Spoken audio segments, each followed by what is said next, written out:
जैसा कि हर कोई कोविड महामारी द्वारा लाया गया व्यवधान पर ध्यान केंद्रित कर रहा है, भारत $300 अरब के अवसर पर बैठा हो सकता है और वास्तव में अगले कुछ वर्षों में अपने विनिर्माण सकल घरेलू उत्पाद को दोगुना कर सकता है, मैकिन्से ने कहा।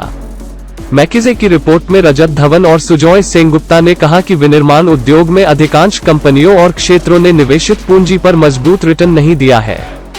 मैकिन्से के विश्लेषण से पता चला है कि लगभग 700 शीर्ष निर्माताओं ने 2028 की पूंजी की लागत से भी कम रिटर्न उत्पन्न किया था। इसके विपरीत 2016 में 2019 से 4 वर्षों के दौरान स्वास्थ्य लाभ देने वाले क्षेत्रों में निवेशित पूंजी में वृद्धि देखी गई, रिपोर्ट में कहा गया है। हालांकि कोई कह सकता है कि भारत के खिलाफ बाधाओं का ढेर है। रिपोर्ट में तर्क दिया गया है कि मौजूदा परिदृश्य में देश को लाभ हो सकता है। भारत के प्राकृतिक संसाधन और कम लागत वाला श्रम अच्छी तरह से प्रबंधित होने पर विनिर्माण मूल्य श्रृंखलाओं को विकसित कर सकता है। देश के बड़ी संख्या में प्रशिक्षित कर्मचारी दवा फॉर्मुलेशन, कैपिटल गुड्स और ऑटोमोटिव घटकों जैसे कौशल गहन मूल्य श्रृंखलाओं को ताकत देते हैं और भारत में कई विनिर्माण मूल्य श्रृंखलाएं मजबूत घरेलू बाजारों के करीब हैं। उदाहरण के लिए तेजी से बिकने वाले प्रौद्योगिकी उत्पादों के निर्माता लाखों भारतीय उपभोक्ताओं के लिए तैयार उपयोग का आनंद लेते हैं, रिपोर्ट में कहा गया है।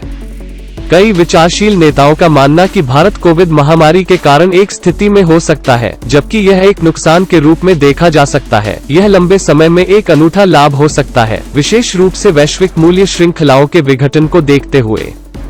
भारतीय कंपनियां और सरकार सार्वभौमिक स्वास्थ्य सेवा के उपयोग में सुधार लाने और सभी मौसम सेवा वितरण मॉडल बनाने के तरीकों की जांच करने के लिए महामारी का उपयोग कर सकती हैं, जो नॉर्थ ब्लॉक को शिक्षा और सार्वजनिक स्वास्थ्य जैसे प्रमुख क्षेत्रों में अपने सामाजिक मैट्रिक्स को प्राप्त करने में मदद करते हुए सृजन और रोजगार करेंगे।